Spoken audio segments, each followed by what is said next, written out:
tudo bem? Sejam muito bem-vindos para mais um episódio do podcast Pauta da Vez. E como sempre eu digo, com convidados muito especiais. E hoje eu tenho aqui o Fernando Dourado. Fernando, seja muito bem-vindo ao podcast. Obrigado. É um prazer, gente. Achamos aqui um horário na agenda dele para trazer ele participar conosco e vai nos ensinar muito, viu? Você que é da área social, cultural, prepara aí a pipoca, senta certinho que hoje você vai aprender bastante. Fernando, seja muito bem-vindo. Fala um pouquinho, se apresente para nós aqui. Obrigado, Cíntia. Obrigado da oportunidade, obrigado do convite de participar aqui do podcast Pauta da Vez. Para mim é um prazer enorme estar aqui batendo um papo com você. Meu nome, como você já falou, é Fernando Dourado.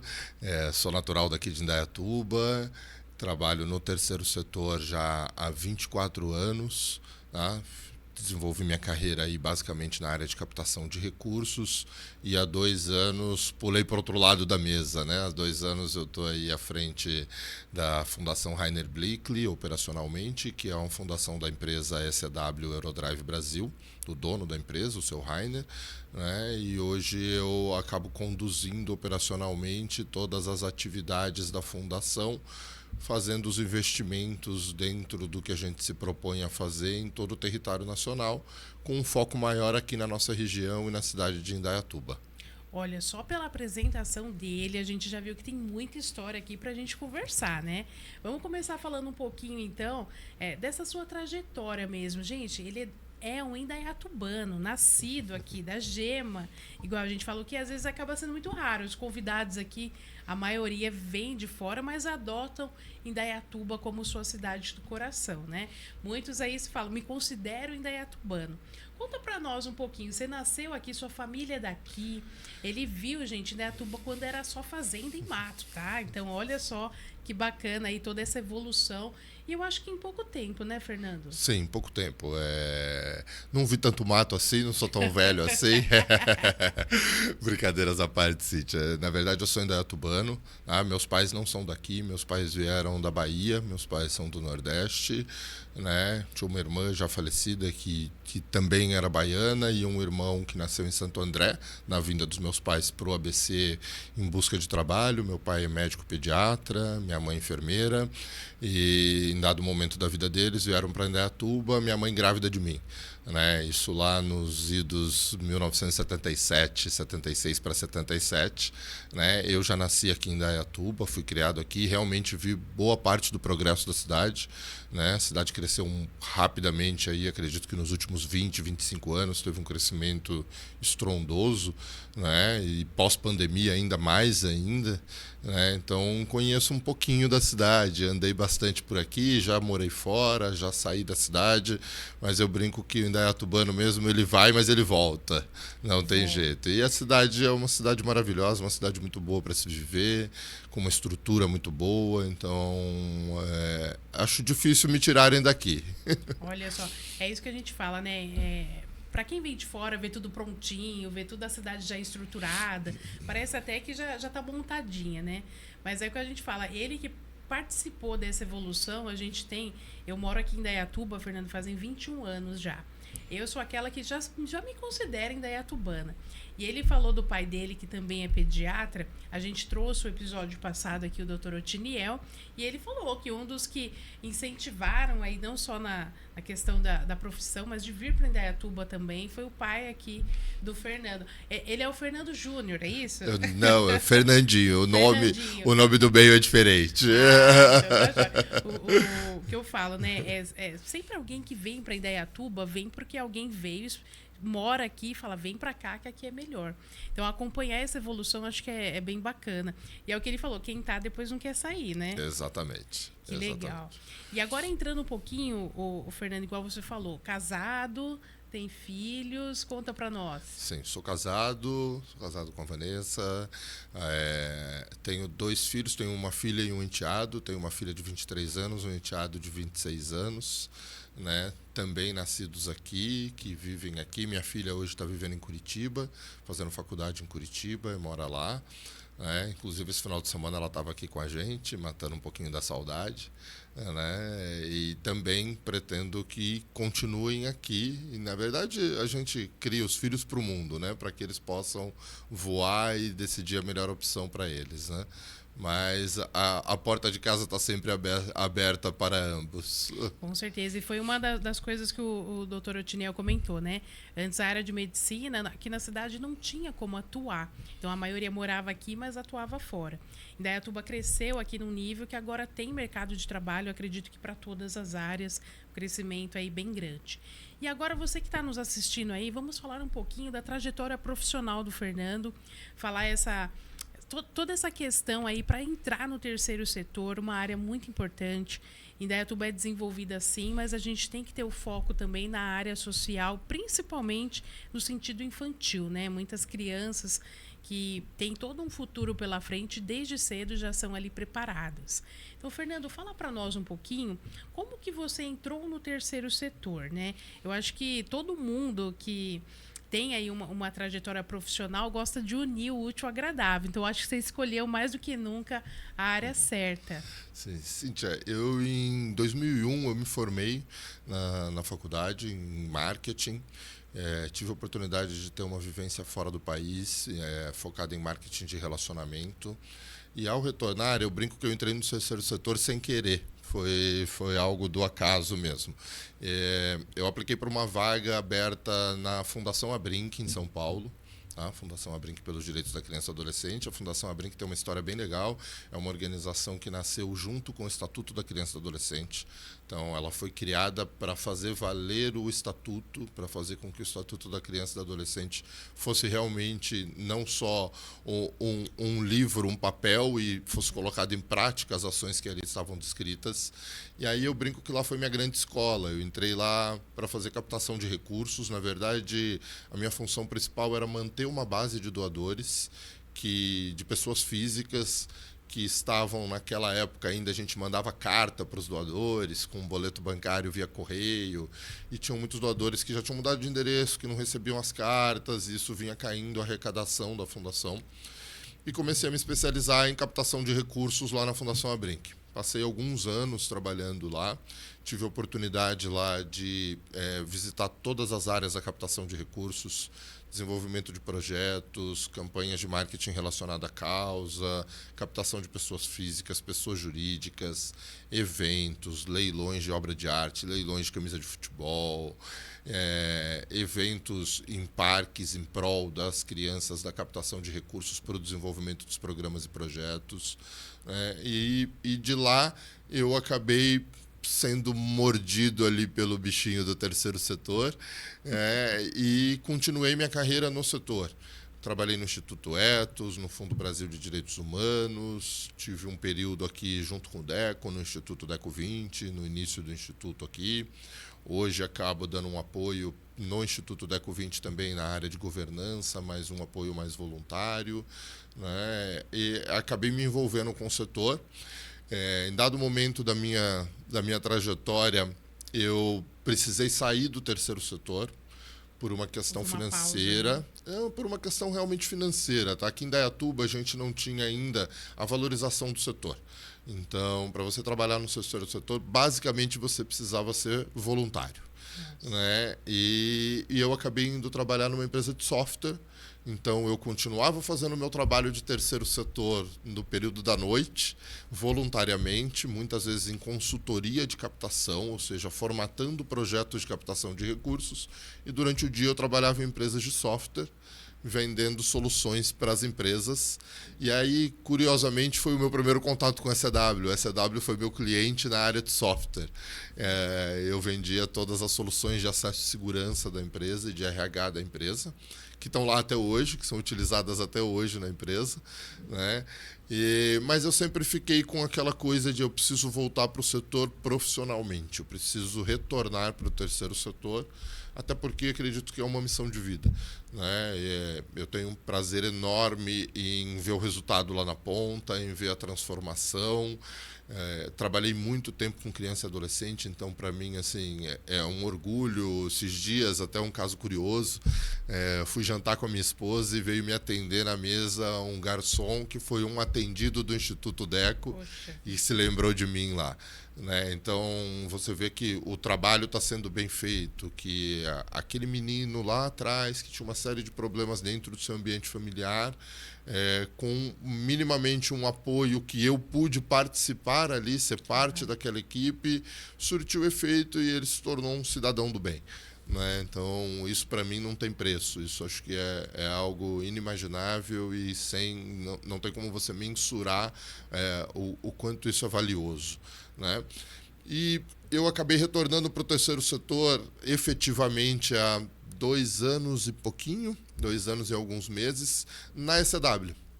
A ECW tem um histórico de ações sociais realizadas no Brasil já. É uma empresa que era de Guarulhos, migrou para Indaiatuba, se eu não me engano, não me corrija se eu estiver errado, talvez você tenha informação também, mas a ECW está aqui há 15 anos no município. Tá? Em operação total, acredito que há 10, 11 anos em operação total, nesse processo de migração de uma fábrica de uma cidade para outra em operação, né? E eu acabei entrando na CW para conduzir uma fundação chamada Fundação Rainer Blickley. Seu Rainer Blickley é um dos donos da CW. A CW é uma empresa alemã, multinacional, de origem familiar, ainda familiar, né? Seu Rainer era uma pessoa que realizava muitas ações sociais, mas sempre como pessoa física. Algumas coisas ele trazia para o ambiente corporativo, para o ambiente da empresa, e ele tinha um sonho de mudar a realidade no Brasil, a realidade social no Brasil. Um alemão que se considerava brasileiro, alguns diretores meus até dizem que ele era muito patriota.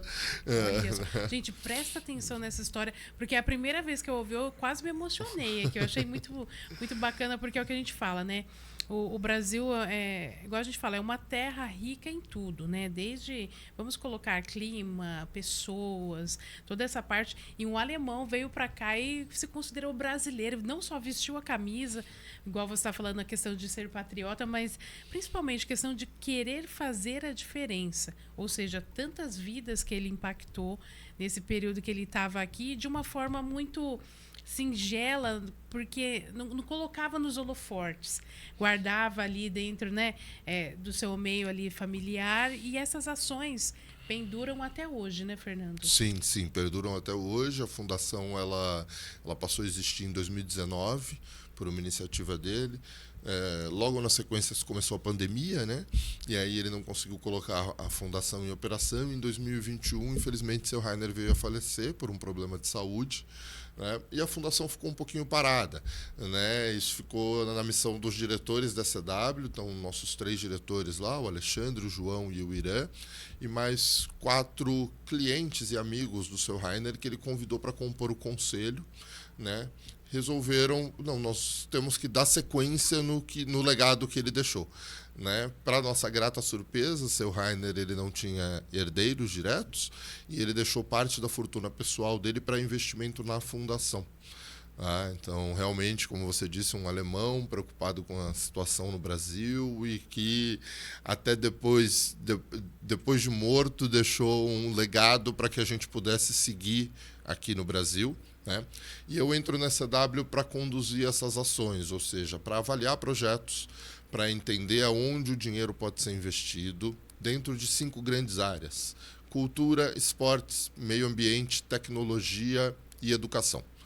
Bem amplo, bem diverso, para que a gente pudesse encontrar a melhor metodologia de investimento. Olha que bacana. Quando você fala dessas 5 áreas, a gente para pensar, né? Cada um tem ali um dom, uma aptidão. E esses projetos, eles fazem muito parte do que a gente fala de... a criançada, geralmente esporte. Mas tem criançada que é mais a arte. Tem criança que às vezes tem ali um contato mais com a educação. Para você ter ideia, eu tive o prazer de conhecer aqui não vou citar o nome aqui, porque talvez a família não autorize, mas ele foi ganhador da medalha de ouro de matemática aqui dos estudos da região. E aí a gente para pensar quanto talento oculto a gente tem, mas por falta de oportunidade ou de estar dentro ali de um projeto que a gente fala que é um projeto que incentive, né? Dê ali a liberdade dele poder usar os dons que ele tem. E essas áreas são as principais. Eu falo, Fernando, que a educação ela abre porta para todo o resto, tanto esporte, quanto cultura, quanto gestão. E é o que a gente fala, né? Ter empresas hoje que atuam no Brasil e se preocupam com isso, não só pela questão do ESG, tá? Mas pela questão de você ter alguém na ponta que acompanhe isso, eu acho que é a grande tendência. Você falou a respeito do financeiro, que você precisou dar uma pausa ali no terceiro setor, mas olha para a gente ver, ele tocou um assunto muito importante. O voluntário, ele também precisa de um suporte. E aí as empresas hoje estão se estruturando para entender isso. Não adianta eu querer ajudar o outro se eu não tenho ajuda para mim. Exatamente. Então eu tenho que ter o básico ali para eu poder desempenhar algumas ações e aí na consequência poder acompanhar para onde esse dinheiro realmente vai. Então a gente vai falar, eu quero muito que você fale para nós aqui um pouquinho dessa questão dos recursos em si. Você que tem essa experiência grande, né, na captação, que eu acho que é uma palavra que as empresas elas sentem arrepio, né? É um grande desafio quando a gente fala captação de recursos, porque tem várias frentes. A gente já vem falando em alguns episódios, mas vamos falar um pouquinho aqui da questão fiscal, da questão de doação e também da questão de implementação nas empresas. Tem empresas que dentro dos seus departamentos tem um departamento ali que faz esse acompanhamento. Eu acredito que o Fernando saiba falar para nós que ele já passou de outras empresas. Agora, Fernando, fala um pouquinho para nós dessa questão do como que funcionaria essa questão de quando a empresa ela percebe que o projeto realmente ele tem uma vida útil mais longa, porque tem que ser algo a longo prazo. Sim, assim, existe uma grande diferença entre a execução, a escrita, a apresentação dos projetos, sua execução, no que tange a questões emergenciais e questões perenes. Então, e as coisas se confundem muito até para as próprias organizações sociais, né? Então, vou dar alguns exemplos aqui. Nós tivemos uma tragédia no Rio Grande do Sul há alguns anos atrás, né? Ali você precisa fazer uma captação de recursos por uma ação emergencial. Então, é algo pontual. Você precisa resolver um problema que está latente, que precisa ser resolvido naquele momento. Mas quando você está falando de projetos de execução dentro das organizações sociais, você precisa ter algo a longo prazo, para que você consiga também mensurar resultados e dar um retorno para o investidor, tá? Para a empresa que está investindo. Então, eu acredito que há necessidade de se ter um grande profissionalismo nesse sentido. Eu costumo dizer que a organização social ela nada mais é do que uma empresa, ela tem um CNPJ, ela é uma empresa formada, só que ela não visa lucro. O lucro dela, todo o lucro dela é reinvestido na ação que ela faz. E, por outro lado, ela também é utópica, porque se ela resolver o problema que ela se propõe, ela deixa de existir, né? Então, é uma constância. É uma constância. Ela precisa estar sempre se reinventando, escrevendo novos projetos. E para quem está do outro lado da mesa, né, hoje na função que eu exerço até dentro da empresa e que eu acredito que me trouxe até aqui, né, dentro da minha carreira, a necessidade de você ter um profissionalismo. Eu não posso mais bater na porta das empresas e falar, olha, eu preciso de dinheiro para resolver isso. Tá, mas e cadê o resultado? Você tem indicadores de resultado? Você não tem? Como é que eu vejo essa transformação? Até porque é muito subjetiva, né? Principalmente quando eu falo de criança e adolescente. Quando é que eu mudo? Geralmente eu faço um projeto para criança e adolescente e eu falo, eu vou melhorar a qualidade de vida de crianças e adolescentes. Como é que eu meço isso? né? Isso é muito a longo prazo. Qual o impacto que isso está gerando na ponta, né? Na ponta. Daquele que realmente está utilizando o recurso, né? Exato. E como é que a sociedade entende isso e como que é essa transformação na sociedade? Porque o fato de eu ajudar uma criança, eu não estou ajudando só aquela criança. Eu estou ajudando o pai, a mãe, o irmão, o tio, o vizinho. E aí eu começo a fazer uma transformação da sociedade, do entorno da onde aquela criança está inserida. E para isso eu preciso ter algumas métricas para devolver para as empresas. Para que as empresas, porque para a empresa, apesar de ser uma ação social, ela precisa trazer algum tipo de resultado. Não é? Então, as organizações precisam entender que é um negócio. Exato. E até para ela poder entender se aquele valor está coerente com a realidade que ela vem apresentando. Porque igual a gente fala, né? Às vezes a empresa dá um pequeno passo. Se ela não consegue ver o impacto, ela não vai poder aumentar ali o valor disponível que ela tem para poder impactar ainda mais, né? Então, essa visão que a gente fala assim, tem que ter um plano de ação. Exato. E esse plano de ação, ele tem algumas divisões, né? Como que você, para quem está nos assistindo aqui, às vezes tem um projeto, tem uma ideia, tem um sonho, quer fazer isso realmente se tornar palpável, né? Algo que tenha resultados reais, qual seria algumas dicas que você daria para quem quer começar do zero mesmo? Olha, eu conheço ali um projeto, eles estão patinando um pouquinho em relação a escrever. Eu sei que foi feito um evento agora que eu participei, inclusive pela SW, pela Fundação Rainer também. E como que você daria essas dicas? Porque tem que ter uma qualificação. Você falou a palavra perfeita, é um profissionalismo voltado para o terceiro setor. E a gente ainda vê muita dificuldade, né, Fernando, nessa ponte, assim. Sim, ainda tem muita dificuldade nessa ponte.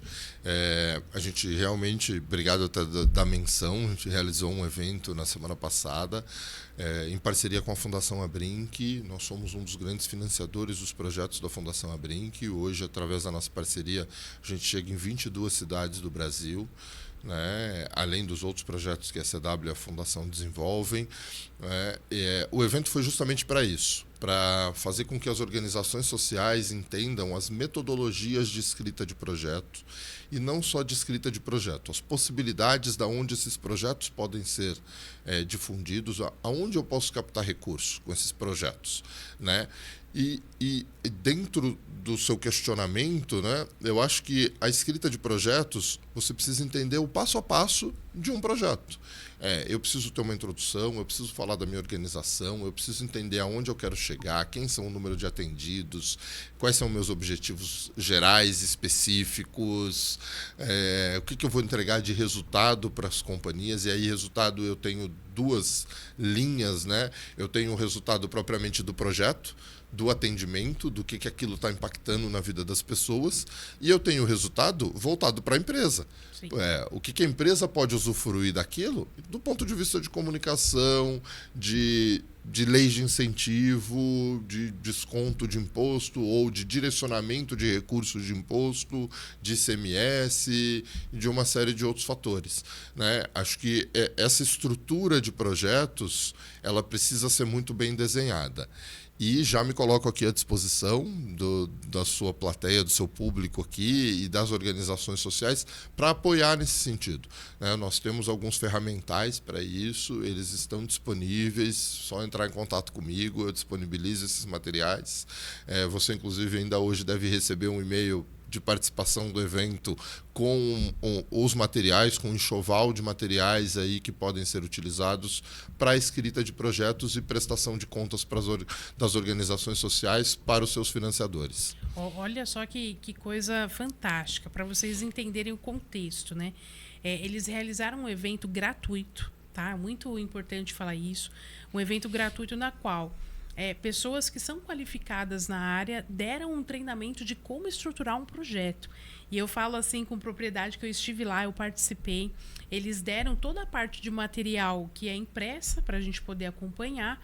Inclusive um livro, né? Comece pelo Porquê, do Simon Sinek, se eu não me engano.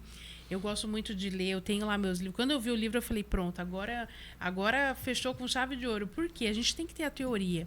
E a gente vê, Fernando, essa dificuldade de quem está com a mão na massa, às vezes sentar um pouquinho, acalmar e falar assim, vamos colocar no papel realmente o que hoje a gente precisaria para tornar isso para o próximo ano, ou semestre, trimestre, algo mais tangível, né? Quando a gente fala tangível, é no sentido não só de resultados, mas aonde eu quero chegar com esse projeto, porque tem que ter uma limitação. Igual a gente fala, ele vai comentar um pouquinho aqui de projetos a nível Brasil. Hoje a gente tem muito bem definido quais os setores, né? E eu falo no sentido de áreas mesmo, território regional, que tem alguns territórios no Brasil que tem uma necessidade muito grande de projetos sociais. Às vezes a gente está aqui no Sudeste, acaba tendo um pouquinho mais de conhecimento, de oportunidade, mas tem cidades, e ele vai dar um exemplo aqui, se ele puder, para nós, de uma cidade lá no Nordeste que tem pouca estrutura até para pedir ajuda, né, Fernando? Você pode falar um pouquinho para nós? Claro, posso sim. A gente vem buscando projetos para desenvolvimento no Brasil todo, né? A ECW é uma empresa que está presente aí em mais de 17 cidades no Brasil, aí, com filiais de serviço, de atendimento comercial. E nós optamos por realizar projetos no entorno da onde a nossa fábrica está localizada, até porque eu entendo que eu melhoro a qualidade de vida daquele território e eu melhoro a qualidade de vida do meu colaborador também, que está inserido ali. E eu, recentemente, há 2, 3 semanas atrás, eu tive a oportunidade de fazer uma visita com um dos nossos diretores no semiárido nordestino, na região de Caruaru, né, Pernambuco, né? A gente esteve em Recife numa reunião com uma organização, depois fomos a Caruaru e fomos para uma cidade chamada Riacho das Almas, né? É uma cidade basicamente rural, né? Para você ter ideia, a cidade deve ter cerca de 20 mil habitantes, 5 mil na zona urbana, que não parece muito urbana, parece bastante zona rural, e o restante espalhado na zona rural, vivendo de agricultura e de mão de obra de costura para as empresas têxteis de Caruaru, né? E não tem água. Então, isso foi bastante impactante para mim, porque você chega numa cidade onde as pessoas hoje, elas acabam tendo acesso, diferente de alguns anos atrás, elas têm acesso hoje à alimentação, elas têm um pedaço de terra, elas têm uma casa, mas você entra na casa, a pia dela não tem torneira. Olha só. Porque não chega água. Em pleno 2025, né, Fernando? 2025. Que às vezes a gente fala, nossa, estamos no ápice, no auge ali da tecnologia, mas famílias que vivem sem torneira na pia ou chuveiro, né? O chuveiro, não tem como tomar banho. Você tem as cisternas providenciadas pelo governo federal e de uso do Exército. O Exército leva caminhão-pipa para poder encher essas cisternas. E só que o Exército tem, os relatos dos moradores, o Exército tem épocas que some, que não vai lá porque está em alguma missão, está em algum treinamento, e as pessoas têm 20 litros de água por dia, têm direito a ter 20 litros de água por dia. Essa água dá para cozinhar e beber. Então... Olha só, gente, que coisa de se pensar, porque geralmente são famílias numerosas, né? Sim. E aí você tem ali até uma quantidade racionada de água para consumir ou fazer alguma atividade, né? E quando não tem a água da cisterna, se tem um sistema chamado barreiro, que é um grande buraco no chão, com pedra ao fundo, para se formar captação de água de chuva no período chuvoso, que vai de maio até no máximo agosto. Esse ano ainda foi mais crítico, que choveu maio, junho e um pedaço de julho, e agosto não teve chuva. Então eu cheguei lá já numa situação já de bastante seca no local, né, que não era para estar ainda assim, e os barreiros já estavam quase todos já consumidos, e o barreiro é a água de chuva que acumula no barro, dentro de um buraco de terra no chão, e que é a água usada para consumo. Então, muitas famílias ali usam aquela água para consumo. Isso desencadeia uma série de problemas, né? Você tem problemas de saúde, você tem uma série de problemas. Então, as crianças não conseguem ir para a escola porque estão doentes, não conseguem fazer a higiene correta, não tem água para beber, não conseguem alimentar os seus animais, né? Então, basicamente, não tem como ter acesso ao recurso. né? Nós estamos estudando lá um projeto para construção de cisternas, inclusive, para tentar minimizar esse problema e medir o impacto ali nessa cidade, em Riacho das Almas. E aí, obviamente, que dando certo, a gente expande para outras cidades aí do semiárido, né? E olha para vocês verem, isso tudo que ele falou para nós é através de uma entidade privada, ou seja, uma empresa que tem, né, a questão ali do ESG bem definido, sabe onde realmente precisa atuar, quer melhorar a vida e a sociedade do colaborador, a sociedade em geral. E aí a gente vê a importância que eu estudei, Fernando, e aí que entrando um pouquinho até na minha trajetória, a gente sempre estudou que empresa é para visar lucro. Sim. Então alguém falava assim, por que eu vou abrir uma empresa? Ah, para ter lucro, não tem outra questão. E hoje a gente vê que isso mudou. Claro que o lucro é extremamente importante, mas o impacto que essa empresa tem como empresa privada dentro de toda uma sociedade, e eu digo de uma nacionalidade mesmo. A SW é uma empresa que está no Brasil, ela distribui para fora do país também. Então tem essa questão do impacto que ela gera, onde ela está inserida, e sabendo que os recursos, né, estão próximos ali, as pessoas, ninguém é uma ilha, todo mundo precisa de pessoas, colaboradores. Então, nada mais justo nesse sentido do que realmente ver esse resultado dentro da empresa.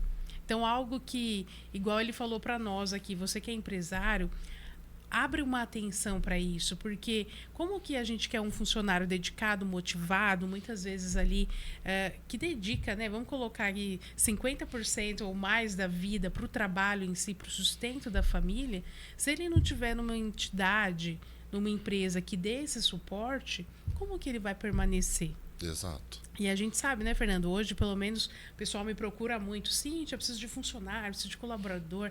Hoje o pessoal fala muito dessa questão da mão de obra, que acaba sendo uma tendência, até pelo momento que a gente vive, da tecnologia e tudo mais. Mas, assim, o que eu faço para realmente esse funcionário vir à empresa e conseguir dar todo o potencial que ele tem e ter esse resultado dentro da família dele, poder ter uma água limpa para beber, gente, parece uma coisa meio louca de dizer hoje em dia, mas que está muito perto de nós. Exatamente. Para quem não sabe, minha família, né, veio de Caruaru, até comentei isso com ele também na época ali. Minha mãe, meu pai já é falecido, mas eles vieram para cá em 1952, para São Paulo, né? Então, eu tenho parentes lá em Caruaru, já fui visitar, fui muitas vezes para Recife. Lá tem uma feira que é onde movimenta essa costura toda, a Feira da Sulanca, né? Exato. Então, olha só, muito próximo de nós, tem pessoas que realmente precisam do básico. E, Fernando, falando um pouquinho agora aqui da nossa região, vem sendo incentivado e até mesmo muitos cursos que o próprio Ministério da Cultura vem aplicando a questão de saber captar através da lei de incentivo. Sim. Você que tem essa experiência, o que você pode falar para nós, principalmente do entendimento das entidades sociais e culturais, como que ela consegue abordar, trabalhar, como que é feito esse processo? Eu acho que tem algumas etapas, tá? Primeiro, as organizações elas precisam aprender a escrever projetos focados nos editais das leis.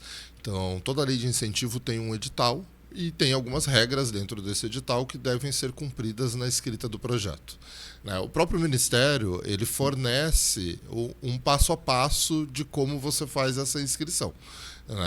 Então, a partir do momento que você tem um projeto bem definido e aplica para o Ministério, a chance dele ser aprovado no Ministério é muito grande. Se você seguir o passo a passo ali do edital, a chance de você ser aprovado no projeto é muito grande. Com o projeto aprovado, você entra na segunda etapa, que é a etapa de captação de recursos, de buscar recursos para o seu projeto, que para a empresa, ela não vai tirar dinheiro nenhum do bolso, ela vai direcionar o imposto que ela já vai pagar, isso sendo uma empresa de lucro real, e as pessoas físicas também podem fazer esse direcionamento, ela vai direcionar parte do imposto a pagar dela para aquele projeto. Se ela não faz esse direcionamento, esse recurso vai para o governo federal para que ele aplique aonde ele bem entender. Então, esse discurso tem que estar muito afinado no momento de chegar nas empresas, para que a empresa entenda a importância dela fazer essa destinação e do recurso que ela está disponibilizando ali através do seu imposto devido para a região onde ela está inserida ou para a região onde ela acredita que necessita de algum apoio, né? Seja ele cultural, esportivo, que são as leis aí mais comuns hoje em dia, né? E, Fernando, até poder acompanhar de perto isso, né? Acompanhar de perto projetos. Então, hoje, vou te dar um exemplo, né? A ECW, ela apoia projetos de leis de incentivo aqui no nosso município. E eu faço o acompanhamento desses projetos, inclusive me disponho a todos os proponentes de projetos a apoiá-los no desenvolvimento. Então, olha, precisa mudar um pouquinho a rota do projeto? Tá, conversa com a gente, veja o que a gente pode te ajudar, como é que eu posso contribuir com isso, né? E tem o lado das empresas, né? Existe uma mística aí de que, não, a lei de incentivo, se eu fizer a doação, o governo vai vir atrás de mim, o governo vai me cobrar, eu tô quietinho aqui. Não existe isso, gente. Não existe isso. Você está destinando uma parte do imposto, aquele dinheiro vai direto para a organização, você pode acompanhar aquilo. Existe um trâmite burocrático para se fazer isso, né? Você tem um sistema lá, você tem que fazer a doação primeiro para depois ter o abatimento no imposto e tal. Mas, inclusive, isso nós nos colocamos à disposição para ensinar as empresas, para apoiar as empresas. Olha só. 6 meses atrás, o Padre Paulo, que já esteve aqui com você, da Igreja Candelária, nós também somos financiadores através de leis de incentivo do restauro da Igreja Candelária, me ligou falando, Fernando, eu estou com 2 empresas para fazer a doação, mas elas não sabem como operacionalizar, né? Conversei dentro da CW, encaminhei ele para a nossa controladoria, que ensinou passo a passo às empresas e ele conseguiu receber essa doação.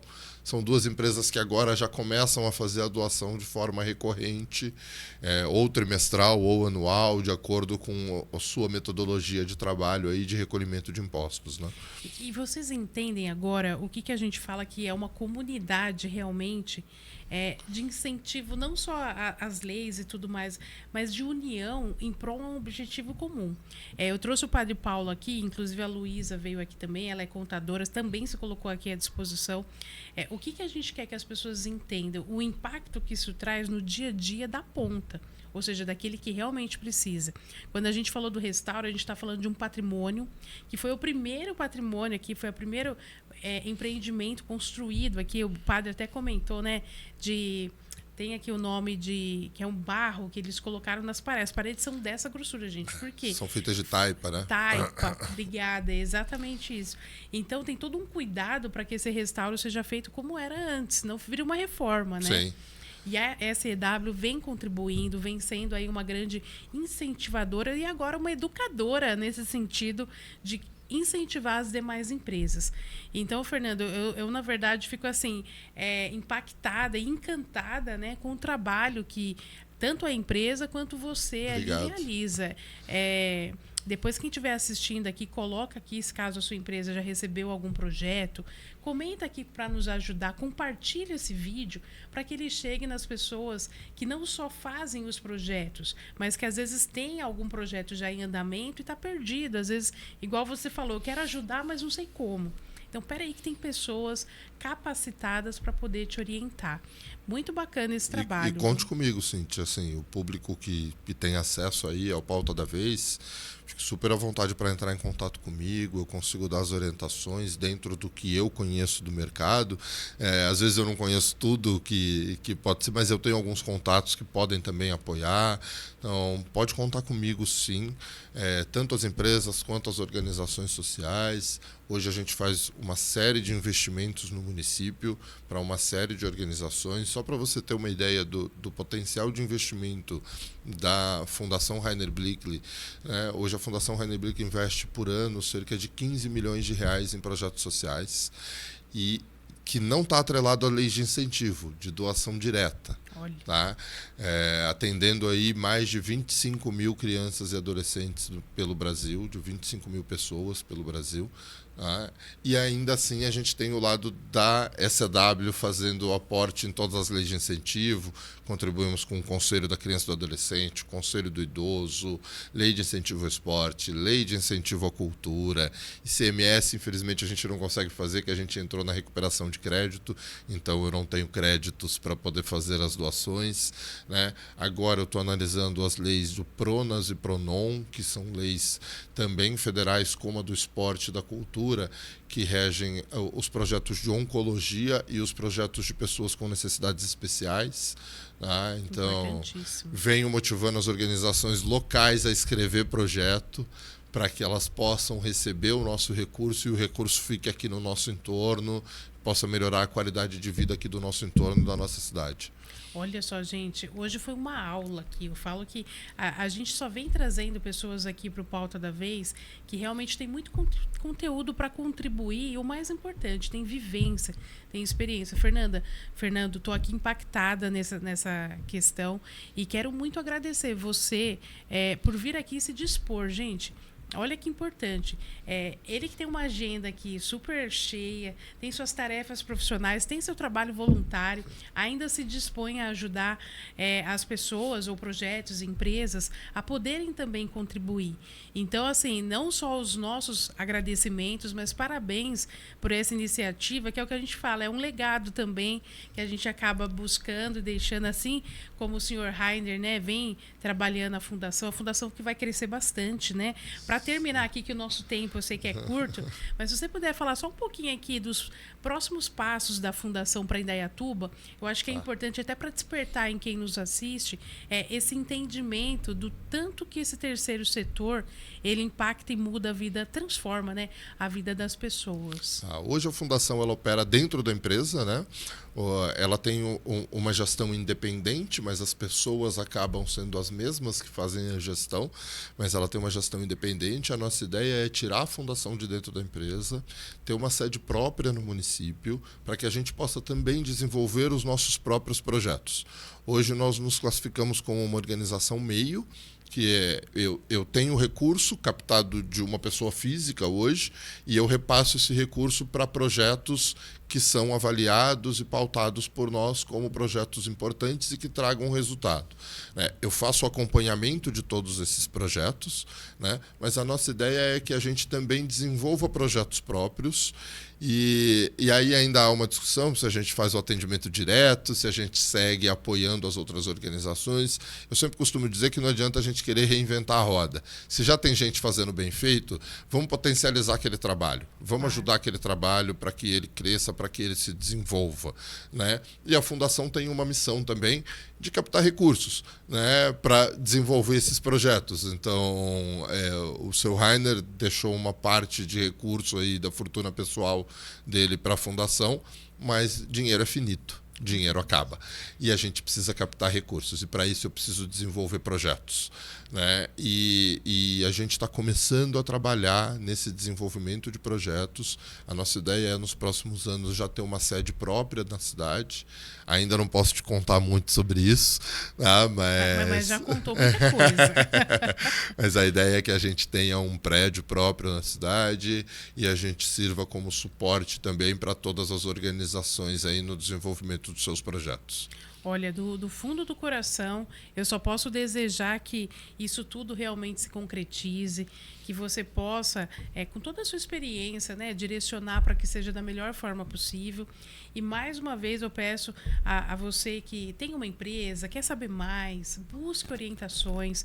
Às vezes é igual você falou, existem alguns mitos que precisam ser quebrados, né? Mas o mais importante, gente, é dar o primeiro passo em busca do conhecimento. Então vamos entender um pouquinho, como ele falou, quais são as leis de incentivo, quais são os recursos e, ao mesmo tempo, percursos que devem ser seguidos para conseguir esse objetivo e entidades. Vamos fazer projetos. Lá no treinamento foi o que a gente mais ouvia. Às vezes as empresas têm o dinheiro, mas não têm um projeto adequado, né, Fernando, para poder realmente investir. Ser algo que tem uma credibilidade e, ao mesmo tempo, uma responsabilidade para poder colocar esse dinheiro e ver esses resultados, né?